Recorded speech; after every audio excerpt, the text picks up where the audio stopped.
Hello, welcome to Chapter 5, Nonverbal Communication. But what is nonverbal communication? Well, the book says that nonverbal is any symbolic behavior except spoken or written language, intentional or not, that may be interpreted as meaningful by the receiver. Catch that? We'll go over it just as we go. So first, let's talk about this. Words have no meaning, people have meaning. Remember back at the beginning we talked about fluid thoughts, and thoughts are fluid, and that's the message, and then we convert that into code, and then that's the words, the language we're using, and that's what we're transmitting. That's this whole notion. The words don't have meanings except that what we assign to them and what the receiver understands them to be.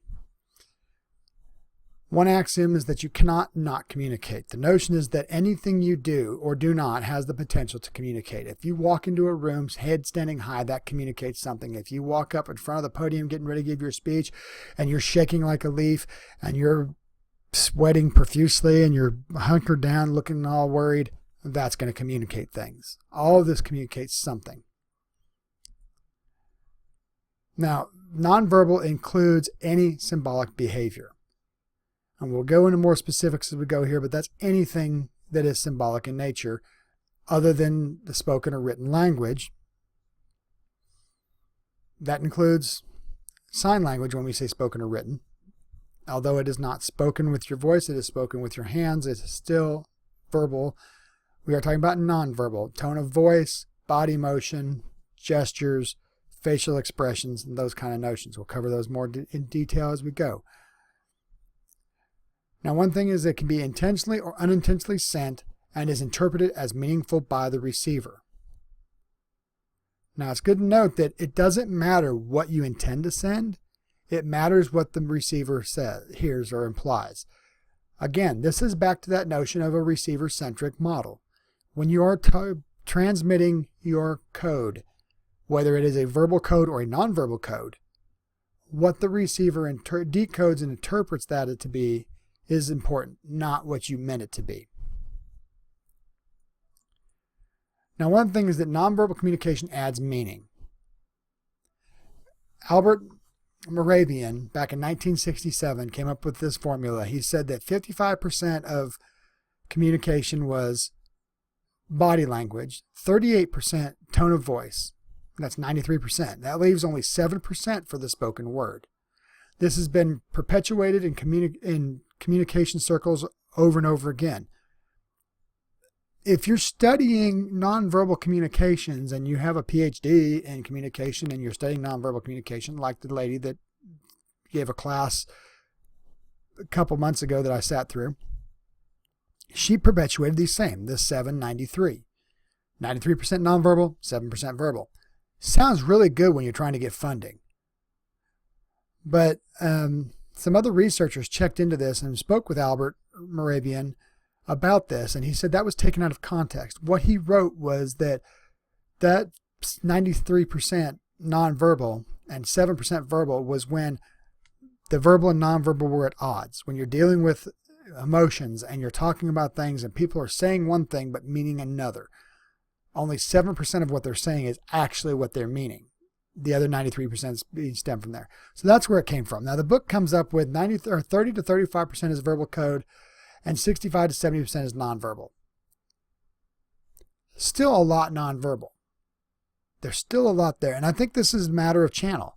If you're using a text message or an email channel, there's no verbal cues going on. So that's 100% verbal.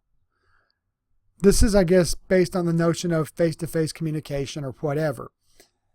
And that's fine and dandy and all that fun stuff. But the point to this is not so much those magic numbers, not 30 to 60 to 70%, not 93 and 7%. It's just the fact that nonverbal communication makes up a significant portion of your communicating skills.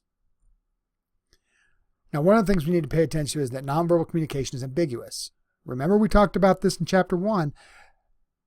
That code, the symbology, language is symbolic, and we are constantly negotiating the meaning of those symbols. Same thing applies in nonverbal. There are multiple meanings for the same thing. There's peace. Around here is a peace sign. It's also victory. It also means the same thing as the middle finger in some other countries. So it all just depends on where you're at. those matter. It has various meanings. If I cross my arms and stare at you blankly, you might imply that I do not agree with you and that I'm closed off and I'm tired of listening to you. Or it could be that I'm cold and I'm just standing here and I don't know what to do with my hands. There's multiple meanings that could be. We have the intentionality of it. Do I intend to block off and say I'm done? Or am I being cold? These are all things that matter when you talk about it. It's ambiguous. Just because you said something, just because you do some action doesn't mean it. As we mentioned before, that peace sign is different in different cultures. So is like eye contact. Eye contact is nonverbal. In the United States, we like to see, somewhere between 70 and 90% eye contact when we're talking to somebody. We like to make that connection. If you're in Japan, that's not so much. And to be honest with you, staring somebody for 90% of the time while you're talking is actually considered disrespectful. So if you're speaking to someone who's from Japan and they're looking down and they're not making eye contact, it's entirely possible that they are actually doing what their culture says and not disrespecting you. Now there's this nonverbal learning disorder, and this is a point where people honestly do not see or recognize nonverbal cues. And I feel sorry for this person when he's in a relationship and the girl says, fine, do whatever you want. And then he does whatever he wants. We all know that's a trap. You didn't take that nonverbal cue of the fine, do whatever you want. All they heard is fine, do whatever you want. And they accepted it. So this is a situation that people have with. Now, nonverbal communication is based on expectations. We expect to see certain things and expect certain things to happen. When it doesn't happen, and we'll talk about that more in depth in here in just a minute, but without the expectation of nonverbal cues, we're not going to see that. There are several categories of nonverbal communication. The first we're going to talk about is kinesics. Kinesics is movement. Kinesics is things like eye contact, facial expression, posture, gesture, body movement. All those are forms of kinesics. It is quite literally movement. Also, on a side note, anything that has kinesics in it or something to that general effect, kinesthetic, kinematic, all those things imply movement. The next one is proxemics. Proximal, close, you can figure that out. We have several zones, 4 to be exact, that the book talks about when dealing with the zones that what we're in. We have from the intimate zone to the public zone. The public zone starts at about 12 foot and beyond. That's my idea of me standing in front of a class lecturing. Obviously, you're limited by the class size, the physical size to whether I can be 12 foot away, but that's the idea of a public zone. Social zone, 4 to 12 feet. We're a little bit more intimate. We're a little bit more friendly. We're talking to our classmates. We're talking to people we just stumbled into, but we're having that conversation. So it's kind of social, but it's 4 to 12 feet. Then you get into that personal zone. You're talking to your friends, your family members, things like that. And that is 1.5 to 4 feet away. And then, of course, you've got intimate zones, and that's 0 to 5 feet. That's talking to your significant other, a really close friend. You're leaning in, talking, and whatnot. The trick with these zones are that it's all relative. If you put yourself into an elevator and then 30 other people pile into that elevator, although it is still a public space and you're wanting a public zone, everybody's going to be violating everybody's intimate zone. We are not going to feel like they're necessarily violating it. We may not be happy about being crammed into an elevator together, but we don't feel like they're just randomly violating our space. So again, this is relative. Now, one of the other things under proxemics is territory. We as a culture, our people, are territorial in nature. We claim what is ours. Those of you that still live at home, you have your bedroom. That's your bedroom, correct? Except that your parents have the right to go into that bedroom whenever they damn well please. And they will go into your bedroom whenever they please. And you can't say much about it. They violate your territory, but it's still there. On a lesser extent, when you come to class and you grab your seat, and usually after about the second or third class period, everybody's pretty much established their little territory. This is my space. I want this seat. I'm taking up this much desk. This is my area. Now, when you come in the next day and all of a sudden somebody is sitting in your desk, they have violated your space and they have taken your territory. Granted, you're probably running through, well, it's not my space. You're still mad about it, and you're still frumping over in the corner. Man, you're sitting in my seat and you're freaking harassing people, idiots, whatever. Well, the next section is haptics. Haptics is touch. That is handshakes, hugs, those little funky French kiss thingies that they do, or French kissy thingy on the kiss to the side of their face. When you're talking to somebody and they reach out and they touch your hand, or they run their arm down your arm, or they walk up and they put their hand on your shoulder. All these things are haptic things, and they can adjust accordingly. Chronemics. An easy way to remember this is that you remember who the Greek god of time is. Anybody? Bueller? Sorry. Chronos was the Greek god of time. So a chronograph is something that records time. Stopwatch, watch, whatever. Chronographer, chronometer, any of those things. So chronemics is dealing with time. Everybody's a little bit different. I'm one of those people that 15 minutes early is on time and on time is late. I know that when I talk with realtors, I joke about this, but I talk about being on realtor time. They're going to be 20 minutes late no matter what time I schedule. I'm used to that.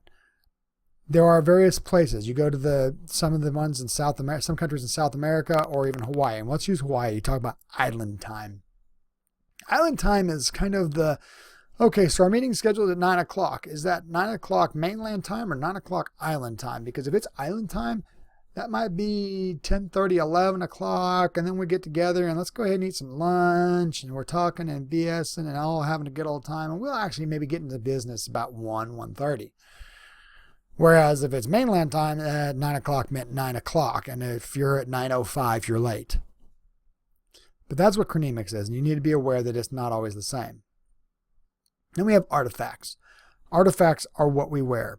It can be our glasses. It can be that necktie. It can be the shoes you're wearing, the clothes you choose to wear, ear piercings, body piercings, facial tattoos.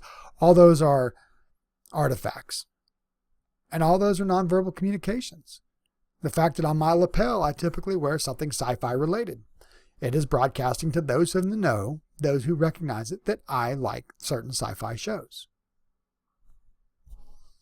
No big deal. You see people wear a cross all the time. They'll wear a cross. It's kind of that advertisement of I'm a Christian, or you're wearing a Star of David. You're advertising that you're Jewish. These are all nonverbal communication skills, all things, all these artifacts. If you're wearing Jimmy Choos, then so be it. If you're wearing Birkenstocks and wool socks, that's something completely different. We won't go there. Anyway, so we've got the artifacts. That's what you're wearing. That's another form of nonverbal. You also have paralanguage. Paralanguage is tone of voice. It is pitch, rate, vocal quality, articulation, fillers like your dialect, whether you're from the South, whether you're from the North, whether you're a Yankee or a Southerner. It has vocal dysfunctions, and this can quite literally be a stutter, or the fact that you stop, pause randomly. Anything like that becomes part of your paralanguage, or what you're speaking. There's one little thing I want to discuss about, and that is the notion of pausing between sentences. And this again falls back into culture and region and all dialect and all the other things.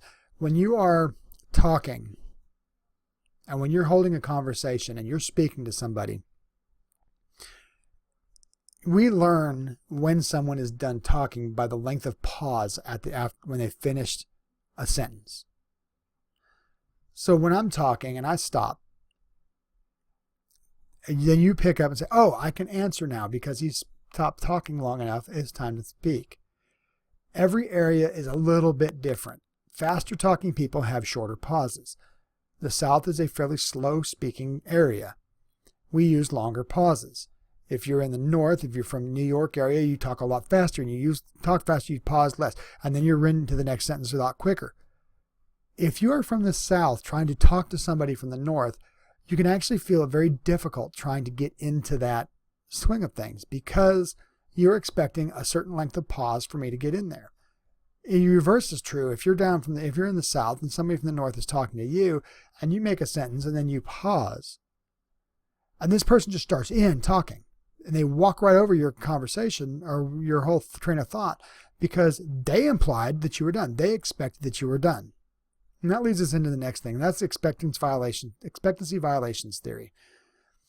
And that's that we have a communication expectation concerning other people's nonverbal behavior. Like I said, that pause. We expect to have a certain length of pause. We expect people to speak with a certain dialect when we see them looking a certain way. All these things that we expect to happen. Then we have to decide whether or not when they're not met or violated, whether it impacts how we communicate with this person or how we interpret what we're communicating.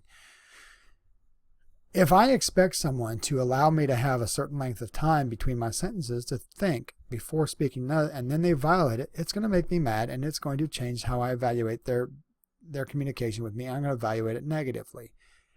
If, on the other hand, I see someone, I expect them to speak in a very thick southern drawl because they're wearing a cowboy hat, got a big old thick Tom Selleck mustache and wearing jeans and a big silver belt buckle and cowboy boots. And then they come out and speak with very clear diction and very clear emphasis and they're very articulate. That is a positive impact of them violating my expectancies, but it's still a violation of what I expect.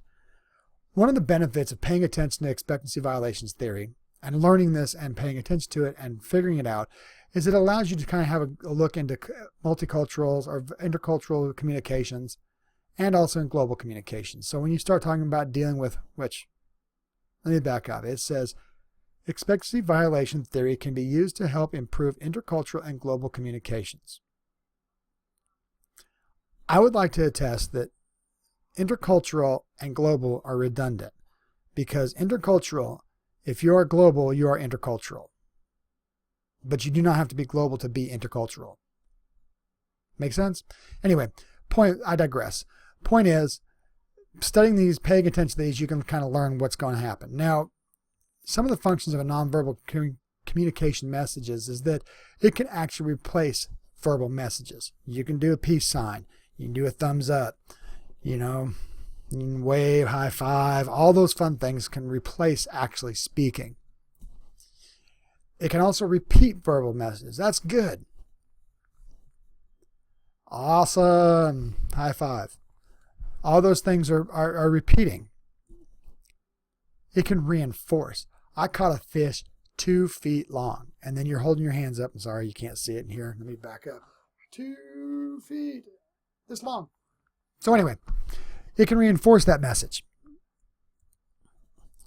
It can also regulate it. If you are a fast talker and you are one speaking very quickly, but you talk with your hands, you can only talk then as fast as your hands let you talk. It regulates your tempo and your cadence and helps it make it easier for people to understand you. Makes it more receiver-centric. It can also reveal emotions behind the verbal messages. If someone is teary-eyed or got a crack in their voice when they're talking, you kind of get an idea maybe they're sad. If they're sitting with clenched teeth and they're talking, you get the idea that maybe they're mad. Now, one of the things that, as we alluded to earlier, is that it can reverse verbal messages. Sure, just do whatever you want. I don't care. Yeah, you do. Now, by the way, that's a passive-aggressive response, and we'll talk about that later. But it can also reflect unconscious needs. If you're speaking, if you are out talking, and you're sitting there slumped over, and you're looking like Eeyore, and you're talking like Eeyore, and you're feeling this, it could show that you're depressed, and you may need stimulation or acceptance, even though you don't realize you're actually doing it. So all these micro expressions you do, all these things that people do and say, and the body language that they're using and the nonverbal cues all affect how people interpret how you're speaking and how you're doing. And it can affect all those things. Now, to improve your nonverbal coding, the first thing is to use self-monitoring. You need to be aware of what you're actually doing, how you're communicating, what you're actually broadcasting with your emotions. If you walk around with a smile on your face all the time, it tends to mask other issues, but it does help.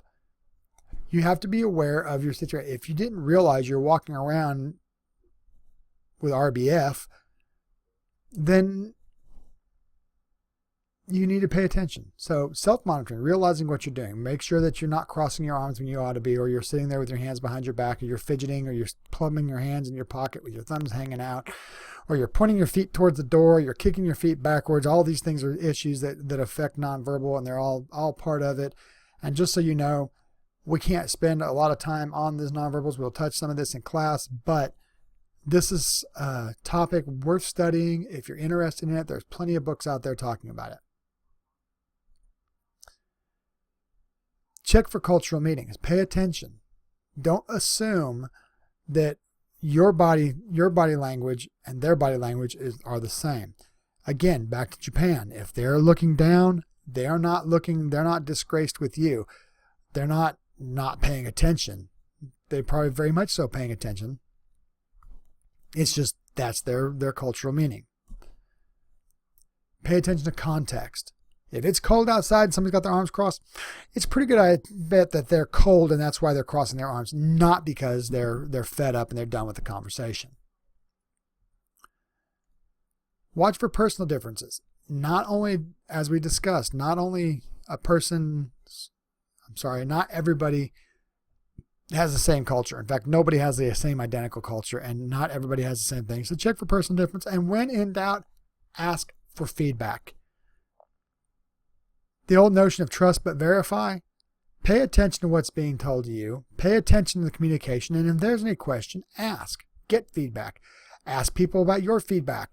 So, how do you see me? Does this bother you how I do this?